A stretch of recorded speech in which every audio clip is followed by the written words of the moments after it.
पंडित जी, चालीसा क्या होती है? ये आज आपने दर्शकों को बताया। क्या होता है, कई बार हम आसपास कुछ चीजें कर भी रहे होते पूजा, हमें पता नहीं होता। आज आपने महत्व को बताया और ये भी बताया कि अगर चालीसा पढ़ते तो कितने दिनों में सिद्ध होता है, उस नियम के साथ करने चाहिए।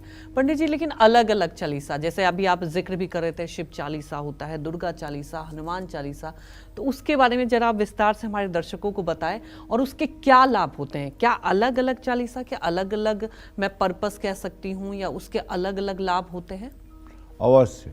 जैसे देवता हैं जी, जो देवता का स्वभाव है उसी के अनुरूप देवता फल देते हैं जी।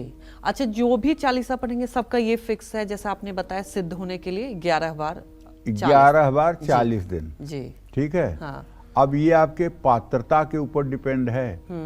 40 दिन उन लोगों के लिए है जो लोग भक्ति भाव से और पूर्ण रूपेण आस्थावान श्रद्धावान होकर के अपने खान पान को शुचिता पवित्रता के साथ रखते हुए और 40 दिनों तक अपने को अनुष्ठानमय मानते हुए करेंगे तो उनका 40 दिनों में सिद्ध हो जाएगा जी। लेकिन 40 दिनों तक चालीसा पढ़ते हुए और पूरे देश का कुकर्म करते रहिए, झूठ बोलते रहिए, खान पान अपना अशुद्ध रखिए, गलत कार्य करते रहिए, तो 40 नहीं 400 दिनों में चालीसा सिद्ध नहीं होगा। पंडित जी, लेकिन एक इसके पहले सिद्ध होने से पहले आपने एक जिक्र किया था मंत्र का। मुझे लगता है मेरे दर्शक भी बिल्कुल इच्छुक होंगे कि वो आप मूल मंत्र तो बता दीजिए कि एक ही मंत्र है जिसको सिद्ध नहीं करना पड़ता। अब मैं भी जानने के लिए इच्छुक हूँ। देखो, दुर्गा कल्पद्रुम में लिखा हुआ है, तुमने पूछा मैं बता दिया, मैं बताने वाला तो नहीं था। दुर्गा कल्पद्रुम में स्पष्ट रूप से लिखा हुआ है नवार्ण मंत्र के बारे में, सिद्धि असिद्धि नास्तीति। दुर्गा कल्पद्रुम में लिखा हुआ है कि नवार्ण मंत्र के सिद्धि और असिद्धि के बारे में विचार नहीं करना चाहिए, क्योंकि ये अपने आप में स्वयं में सिद्ध है। ये अपने आप में स्वयं में सिद्ध है और पहले दिन से ही इसका जाप करने से इसका फल मिलने लगता है। इसका फल मिलने में 1 से 2 दिन नहीं लगता है। इसका फल का मतलब कि एक बार आपने कहा तो फल मिलना शुरू, लेकिन इसके करने की कुछ विधा है। जैसे इसके करने की विधा ये है कि सबसे पहले इस मंत्र की शुरुआत करने के पहले नाभि बराबर जल में, गंगा जी में, यमुना जी में, नर्मदा जी में, किसी पवित्र नदी में खड़े होकर के 108 बार इस मंत्र का जप किया जाता है। ओम ऐं ह्रीं क्लीं चामुंडाय विच्चे नमः। फिर कपड़ा पहन करके पीपल के पेड़ के नीचे पूरब मुँह करके आसन पर बैठ करके एक माला जप वहाँ किया जाता है। फिर उसके बाद किसी शिवालय में जहाँ प्राण प्रतिष्ठित शिवलिंग हो, वहाँ उत्तर दिशा में मुँह करके शिवालय में बैठकर एक माला जप किया जाता है। और उसके बाद अपने आवास पर जाकर के अपने पूजा स्थान में बैठ करके 7 माला जप अपने पूजा स्थान में किया जाता है। ये 10 माला जप कर लेने के बाद अब आप पूर्ण रूपेण इस मंत्र का प्रयोग करने के लायक हो गए और ये मंत्र सिद्ध हो गया। इसके बाद आप अपने घर में सुबह शाम जब भी समय पाते हैं इस मंत्र का जप करें। इस मंत्र में बहुत से 10 प्रकार के दोष होते हैं, 10 दोष होते हैं। जैसे क्या, मृत होता है, नग्न होता है, सुप्त होता है, वृथा होता है, हत होता है, भुजंग होता है, कीलित होता है। ये 10 दोष मंत्र के होते हैं। जैसे अगर मंत्र के पहले ओम नहीं लगाएंगे तो ये मंत्र मृत्युवत हो जाएगा, मरा हुआ हो जाएगा। प्रणव जो है, ओम जो है, ये इसका सर है।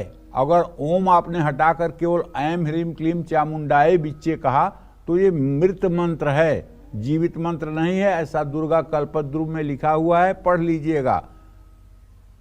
दूसरी बात, अगर आपने मंत्र के अंत में पल्लव नहीं जोड़ा है, पल्लव कहते हैं वस्त्र को, हर मंत्र नंगा होता है, उसको एक वस्त्र पहनाया जाता है जो वस्त्र 6 प्रकार के होते हैं नमः, स्वाहा, वौषट, वषट, फट, हुम।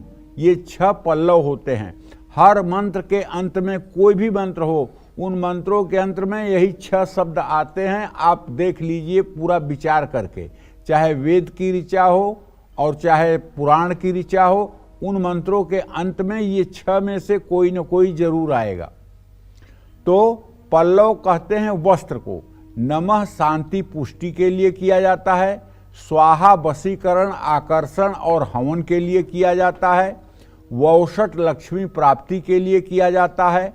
वषट जो है वो उद्विग्नता और मतलब कि उच्चाटन के लिए किया जाता है। फट जो है उच्चाटन के लिए किया जाता है। हुम जो है ये मारण के लिए किया जाता है।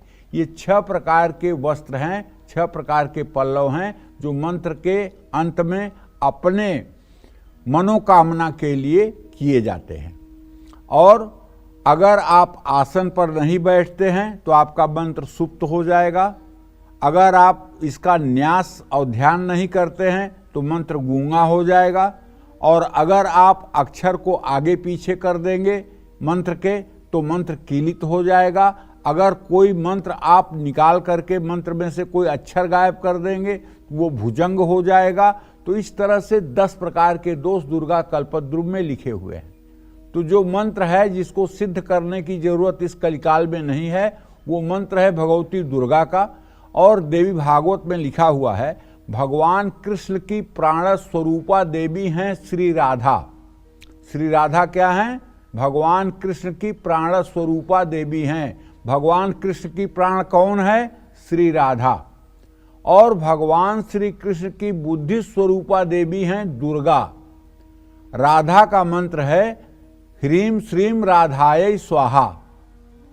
ये खडाक्षर मंत्र है। ह्रीम श्रीम राधायै स्वाहा ये देवी भागवत का मंत्र है। ह्रीम श्रीम राधायै स्वाहा ये राधा का षडाक्षर मंत्र है। और दुर्गा का मंत्र है ओम ऐं ह्रीम क्लीम चामुंडाय विच्चे। ये मंत्र जो है दुर्गा का भगवान कृष्ण की बुद्धि स्वरूपा देवी का मंत्र है। और यही मंत्र ऐसा है जो कलिकाल में भी सिद्ध करने की जरूरत नहीं है, ये अपने आप में सिद्ध है, इसमें कोई दो राय नहीं है। बस इसको करने के लिए कुछ नियम हैं जिनको जानना जरूरी है। और अगर इनको आपने जान लिया तो सारे लक्ष्य आपके कदमों में रहेंगे। सबसे पहले मैं शुरुआत करता हूं दुर्गा चालीसा से। दुर्गा चालीसा में माँ भगवती का गुणगान किया गया है। दुर्गा चालीसा में देवी के सभी रूपों के साथ उनकी महिमा का बहुत विस्तार से वर्णन किया गया है। दुर्गा चालीसा की रचना देवी दास जी ने की थी। देवी दास जी के बारे में कहा जाता है कि वो माँ दुर्गा के सबसे बड़े भक्त थे। नियमित रूप से दुर्गा चालीसा का पाठ करने से मानसिक शांति मिलती है, तनाव और चिंता से मुक्ति मिलती है। दुर्गा चालीसा का नियमित पाठ करने से विरोधियों पर विजय प्राप्त होती है और शत्रु हावी नहीं हो पाते हैं। दुर्गा चालीसा का नियमित पाठ करने से आत्मविश्वास में वृद्धि होती है। मुश्किल से मुश्किल परिस्थिति में व्यक्ति डरता और घबराता नहीं है। दुर्गा चालीसा का पाठ करने से जीवन में बुरी शक्तियों से निजात मिलती है। दुर्गा चालीसा का सिद्ध कर लेने से दरिद्रता दूर होती है और परेशानियों से लड़ने की शक्ति मिलती है। दुर्गा चालीसा के पाठ से बिखरा हुआ परिवार जुड़ने लगता है और खोया हुआ मान सम्मान वापस मिलने लगता है। जीवन में निराशा है, कष्ट है, कर्ज है तो दुर्गा चालीसा का पाठ जरूर करना चाहिए। दुर्गा चालीसा का नियमित पाठ करने से व्यक्ति मन और अपनी भावनाओं पर आसानी से नियंत्रण कर लेता है। लेकिन दुर्गा चालीसा पढ़ते समय तामसिक चीज़ों का सेवन ना करें। अपने मन में किसी के लिए कड़वाहट ना रखें। अपने घर में साफ सफाई रखें। जय मां विंध्यवासिनी।